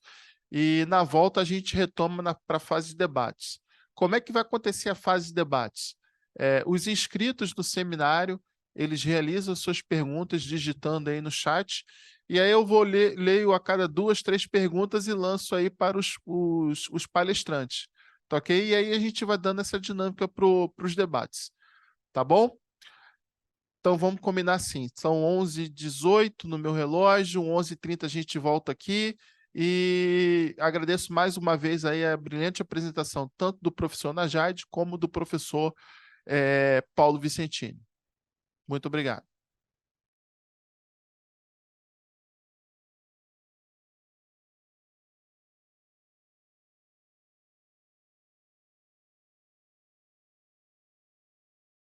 Bom dia, senhores. Vamos retornando aqui ao nosso seminário. Vamos passar agora para a fase dos debates, tá ok? Eu vou ler as perguntas e vou passar a apreciação aí dos nossos palestrantes, tá? Na verdade, nós temos uma pessoa que perguntou, mas ela fez 3 perguntas, né? Então, assim, é bom que dá para os senhores aí refletirem sobre essas três perguntas, né? Mas é de uma mesma pessoa, é o Suélio da Silva Araújo. A primeira pergunta dele é a seguinte, é bem direta. Por que alguns países não querem que o Irã entre na guerra? Essa é uma pergunta. Por que que alguns países não querem que o Irã entre na guerra? A segunda pergunta é a seguinte: os senhores pensam que as causas profundas desta guerra são a exploração futura de gás e petróleo na faixa de Gaza e a criação de um corredor de exportação de gás e petróleo para a Europa? Vou repetir a pergunta para vocês anotarem aí. Os senhores pensam que as causas profundas desta guerra são a exploração futura de gás e petróleo na faixa de Gaza e a criação de um corredor de exportação de gás e petróleo para a Europa? A terceira pergunta é feita por ele mesmo. Após o término da guerra, que talvez não irá demorar pelos andamentos da guerra atualmente, isso aí já é uma colocação dele. Quem assumirá a responsabilidade pela população que vive em Gaza? O que farão com esta população? Então, vou repetir novamente essa pergunta. Após o término da guerra, que talvez não irá demorar pelos andamentos da guerra atualmente, quem assumirá a responsabilidade pela população que vive em Gaza? O que farão com esta população?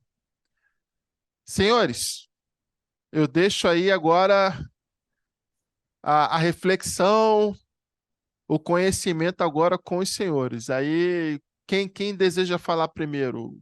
Paulo Vicentini ou Najad? Ele falou primeiro, fala primeiro, inclusive a primeira pergunta é sobre o Irã, né? É verdade, professor, é verdade. Vamos deixar o nosso convidado E aqui, o depois, Najad, a quando falar. que ele não quiser, depois eu entro.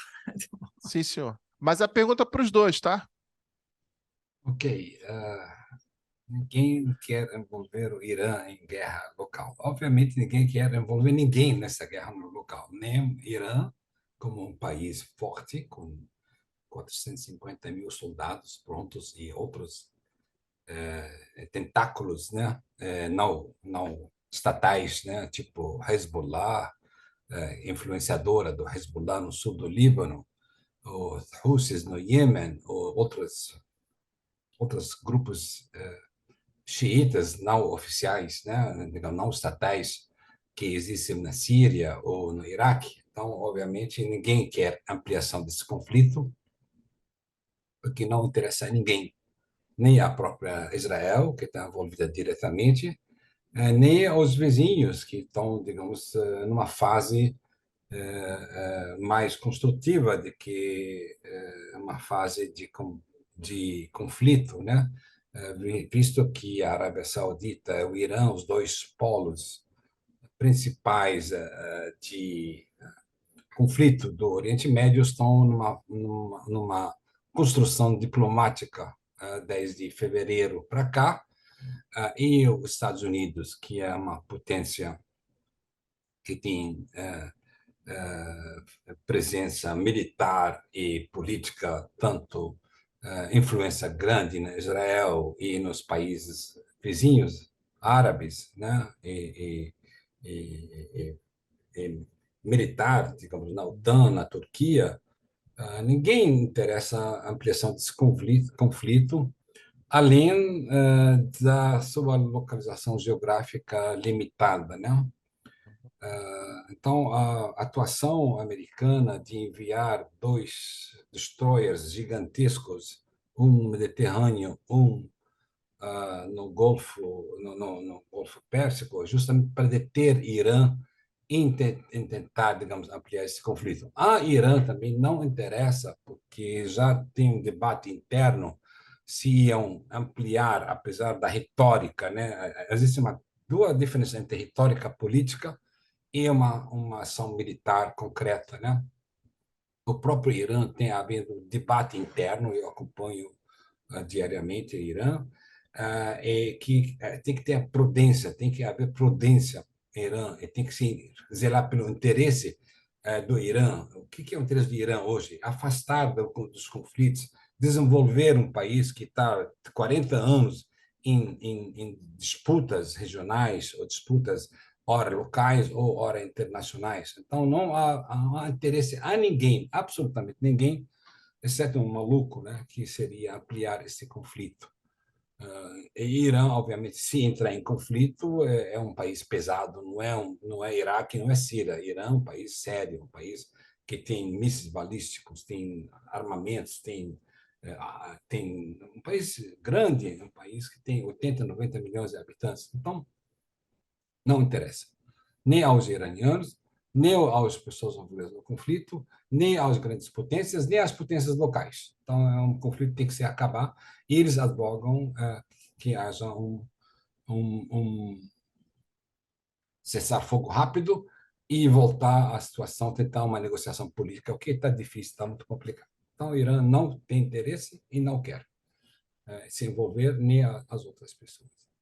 Em relação ao gás que existe no gás mediterrâneo, fatalmente é uma fronteira nova, importantíssima, tanto para a região quanto para a Europa, especialmente que as sanções hoje contra a União Soviética, em termos de exportação de gás e petróleo, estão em alta, né, por causa da guerra na Ucrânia. Então, esse é uma bacia complexa, como o professor Vicentini falou, a participação de Israel, principalmente Egito. Israel tem maiores campos de Leviatã, né, que já estão produzindo.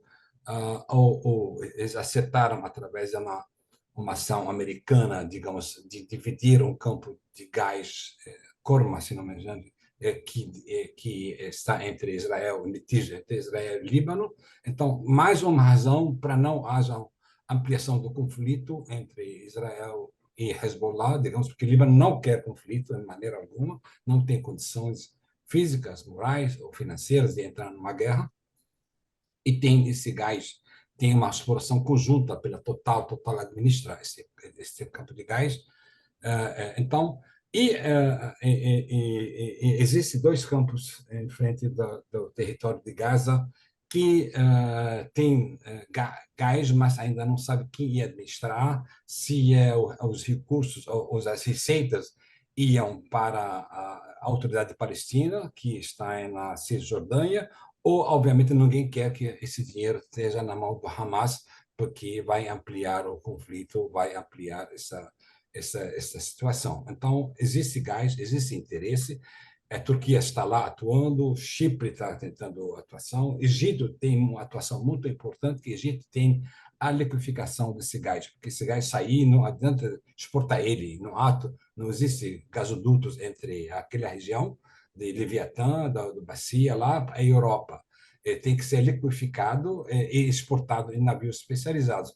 Então, qualquer movimentação não envolve, qualquer conflito envolve não só Israel, mas Egito, que não quer ampliação também do conflito e está procurando desenvolver a sua potência como produtor e exportador desse gás, tanto para a região quanto para a Europa, né? Em relação à terceira pergunta, eu prefiro não comentar, porque é muito complexo qualquer coisa nesse sentido. Professor Paulo. Eu também não vou me meter muito na primeira pergunta.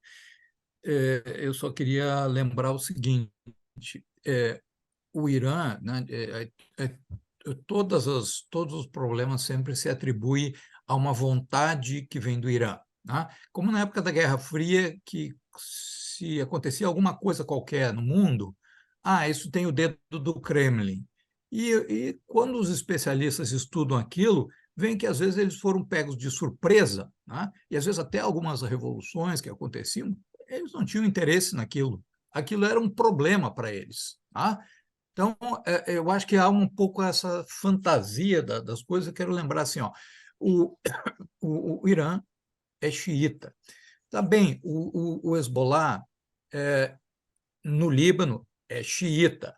Agora, existe ali, eu vejo, uma aliança e não uma dependência. O Hezbollah ele pode tomar decisões suas em função da política ali na Síria e no Líbano, em relação a Israel, que às vezes o Irã não gostaria. Né? E O caso do Hamas, ele é sunita. Ali ele tem muito mais o dedo da Arábia Saudita, desses aí, do que do Irã. Agora, sempre é que nem eu acabei de ler um livro sobre essa questão de terrorismo, porque está assim um debate, tudo é terrorismo, tudo é terrorismo. Então, eu acabei de ver, olha, o que existe às vezes são, entre aspas, franquias, né? O que era a Al-Qaeda? O que é o Estado Islâmico? Existe uma organização? Não, não existe. Existe uma ideia, né? Um núcleo e gente que às vezes tenta aquela suposta matriz de onde tudo teria começado, reivindicar. Se aquilo lhe interessa, reivindica como parte sua, né? Dizendo assim, nós nos responsabilizamos sobre esse ataque para mostrar poder, para estar no jogo político, né? Então, eu vejo assim que essa atitude do Irã com relação ao Hamas é uma atitude puramente retórica, né? Porque não há uma interconexão maior, onde ele quer mostrar assim, olha, eu tenho ali no norte um inimigo e no sul outro. Olha, jamais, se o Irã tivesse uma bomba atômica, ele não jogaria em Israel por uma simples razão. O número de árabes mortos será provavelmente igual ao número de judeus israelenses mortos. Tá?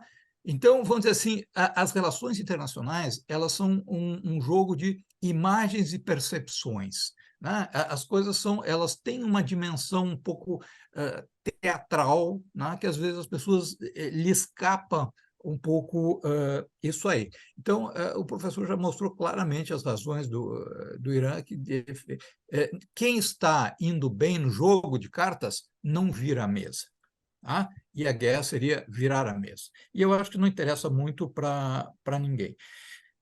Essa questão do petróleo, eu nunca sou assim, a favor de uma causa única determinante. Eu acho que eu até agradeceria se o professor Najad me passasse algum material, mas eu percebi que isso aí está em jogo, e quando fala se vai ter conflito com o Líbano, aí só se pensa no Hezbollah, mas tem outras coisas que o Estado libanês está preocupado, como essa demarcação, né? Isso aí significa, bom, o seu futuro, um corredor que sai lá do Irã, que atravessa o Iraque hoje e a Síria e sai lá no porto de El-Ataque. Então, a gente tendo isso aí começa a compreender ações políticas. Quando a gente tem pouca informação e atribui tudo a problemas ideológicos. Aqui tem um que é sionista, aqui tem outro que é não sei o quê, panarabista. Então, ora, nós estamos cansados de ver que países extremamente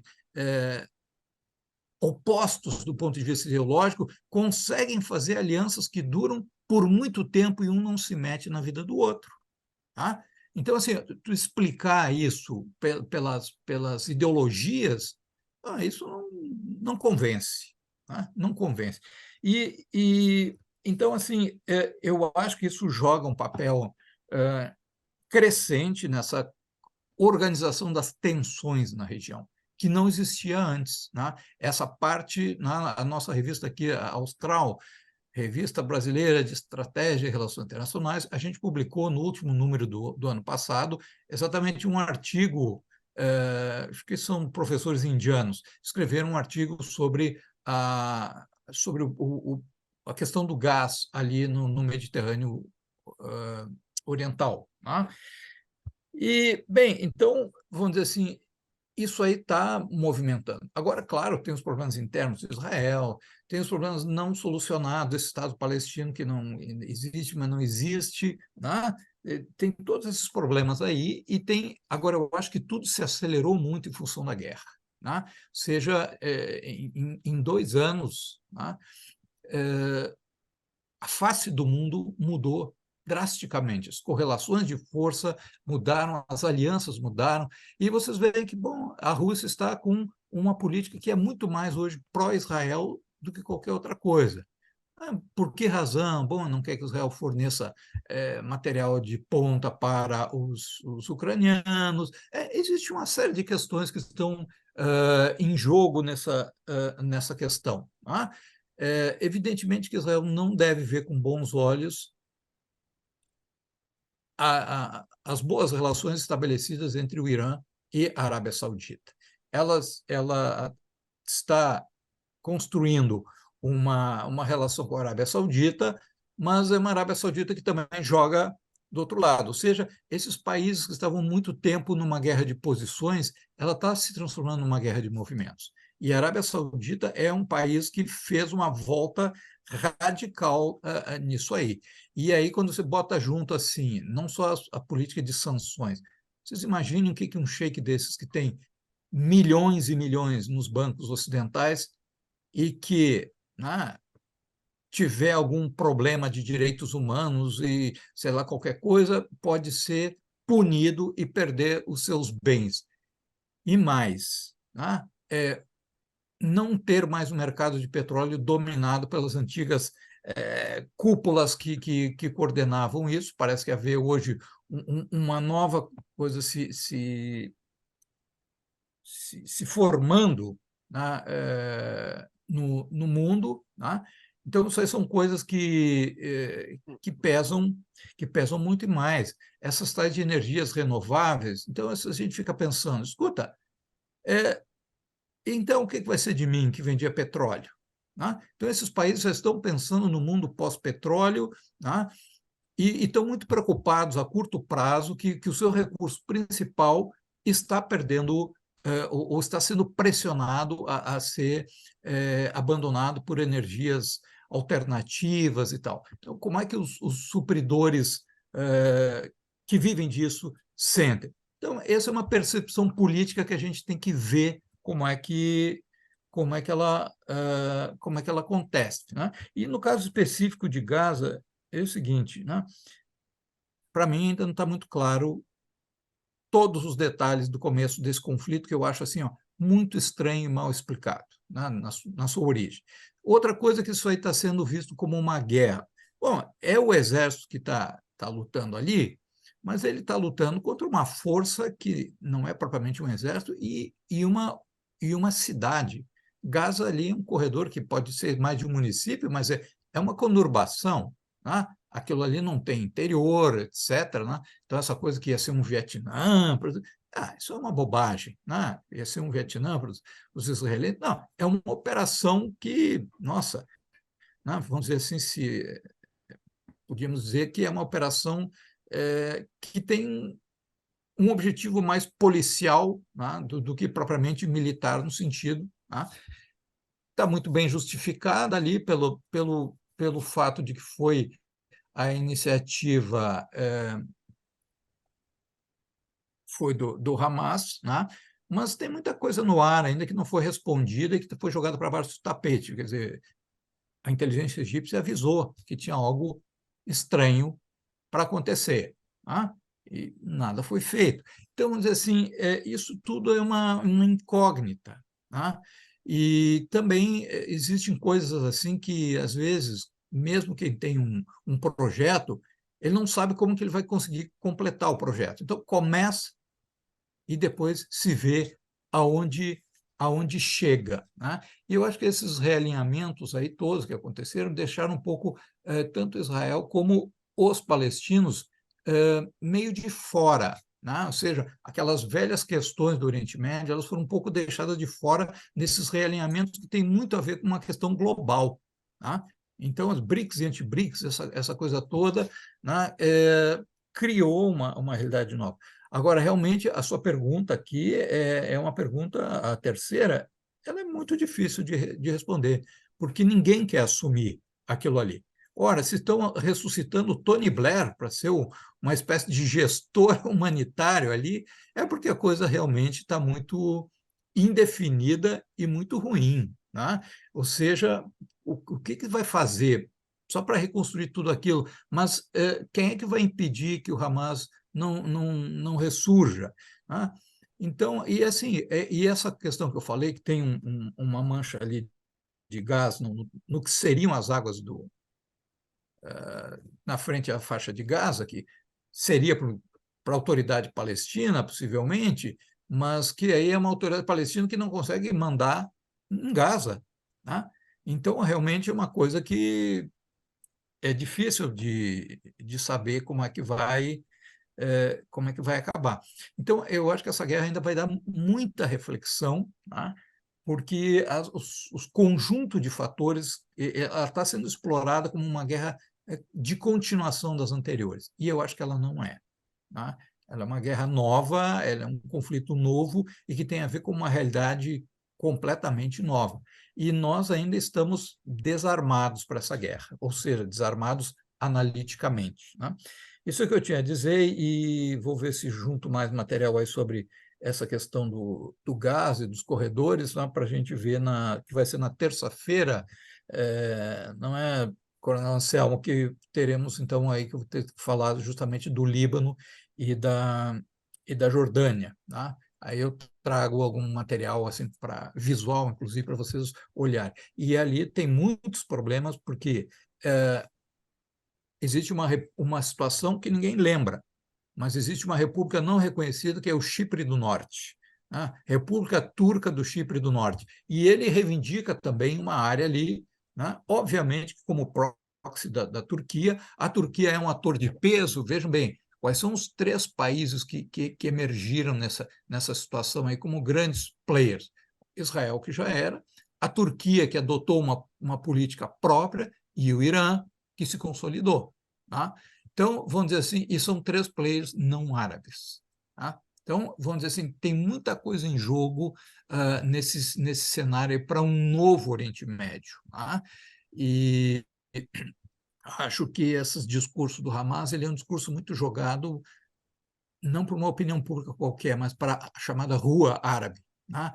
É para passar por cima dos governos e chegar na população e ter um certo impacto, né, nesse sentido. Então, não interessa controlar um pedaço de terra ou não controlar, interessa ter um projeto político, uma ideia que ganha aliados, que ganha suporte. Então, isso é uma incógnita, eu acho assim, ó, que, no fim de contas, ninguém mais quer essa tal de faixa de Gaza. Né? Ela é um problema para todos, ela é uma questão, assim, nesse quadro atual, ela é insolúvel. Né? Como é que o que vai fazer com 2.300.000 pessoas que estão ali numas dunas de areia? Né? E com tudo destruído agora. Né? Vai ser algo muito problemático. Então, nós temos vários níveis, né, de análise aí que a gente tem que dar conta, e acho que temos que trocar muitas ideias antes de começar a afirmar coisas, para daqui a um ano nós não passarmos ridículo de ter escrito coisas que foram completamente desmentidas por um conhecimento mais profundo posterior ou pela evolução dos fatos. Muito obrigado. Muito obrigado, professor. Realmente deu para esclarecer e entender que o conflito que envolve Israel e Hamas não é só Israel e Hamas, tem todo um teatro, um tabuleiro geopolítico que norteia tudo isso, né? Senhores, temos mais uma pergunta do mesmo Suélio da Silva Araújo. Vou lançar essa pergunta, a última pergunta aqui para os senhores, e aí a gente finaliza o nosso período de debate, tá? Os senhores pensam que foi estratégico para Israel reagir ao ataque que sofreu no dia 7 de outubro de 2023 e atacar Gaza? Há alguma vantagem nessa guerra para Israel? Vamos começar agora com o professor Paulo Vicentini. Aí o professor Paulo Vicentini responde e aí finaliza com o Najat Kuri. Tá. É óbvio que fazer uma mobilização na escala que foi feita por Israel não é pouca coisa. Então, vamos dizer assim, há um objetivo. Tá? Por outro lado, assim, um ataque ao território israelense, como aconteceu no dia 7 de outubro, era algo que não acontecia há muito tempo. Tá certo, ele ocorreu lá numa zona pouco povoada, uma zona que não é uma zona das mais importantes. Mas, vamos dizer assim, isso aí tem um impacto simbólico muito forte, tá? E que para o Hamas, tá?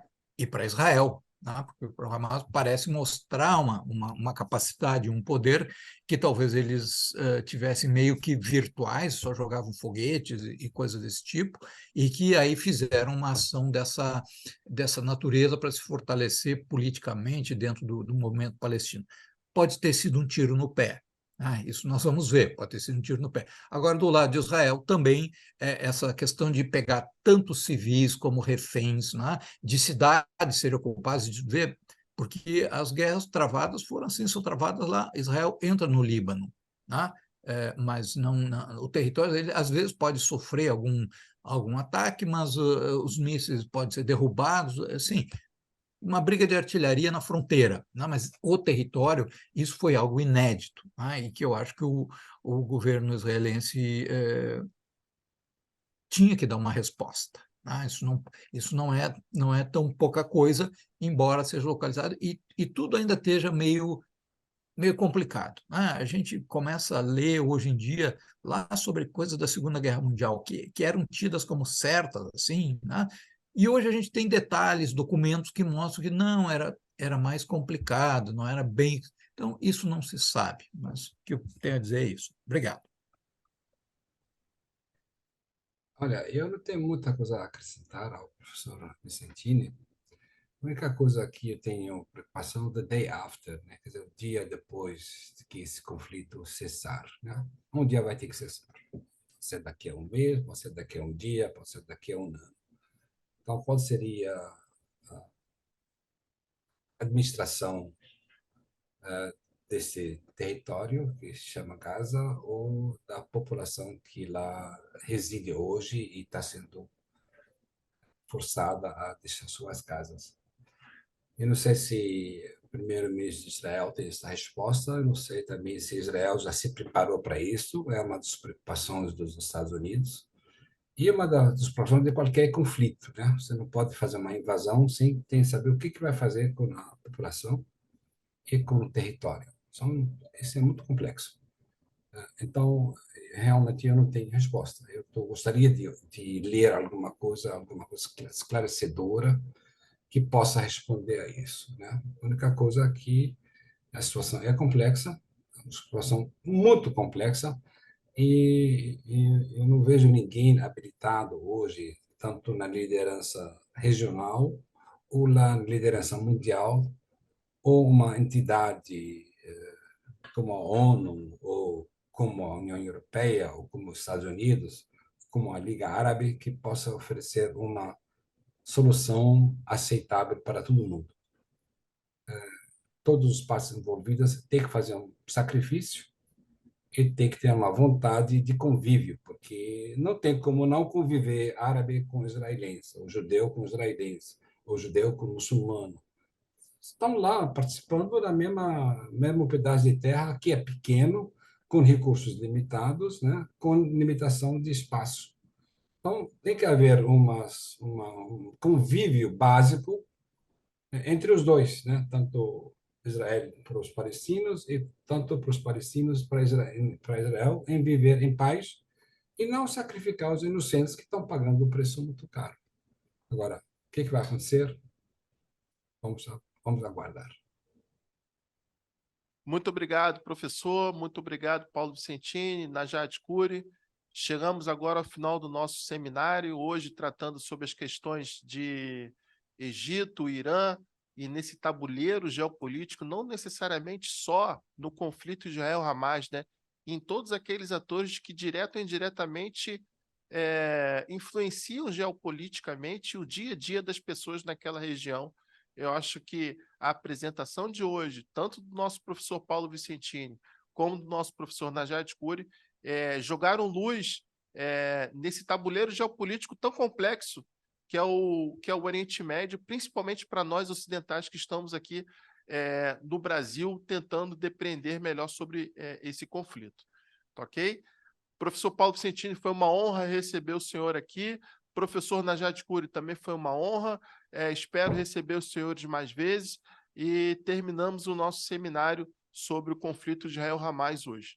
Ok? Muito obrigado a todos pela atenção e agradeço também a audiência e a plateia, os participantes que abrilhantaram também com a sua presença aí nessa manhã do dia 16 de novembro de 2023. Muito obrigado, professores.